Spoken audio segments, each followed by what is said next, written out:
চোপড়া কোচবিহার কলকাতা কাণ্ডে রাজ্যকে তোপ, বাংলার রাস্তায় রক্ত স্নান, এমনটাই বলেছেন রাজ্যপাল সিভি আনন্দ বোস। তিনি বলেছেন বাংলার গ্রামে গ্রামে মৃত্যু নৃত্য চলছে, কড়া ব্যবস্থা নেওয়া হবে বলেই আশ্বাস দিয়েছেন রাজ্যপাল সিভি আনন্দ বোস।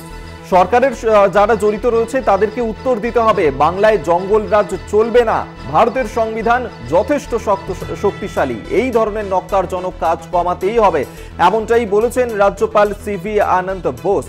একদিকে চোপড়া কাণ্ড, অন্যদিকে কোচবিহারের যে ঘটনা, পাশাপাশি কলকাতাতেও যে ঘটনা ঘটছে রাজ্যের একাধিক জায়গায়, সেই ঘটনা নিয়েই এবার তোপ দাগলেন রাজ্যপাল সিভি আনন্দ বোস।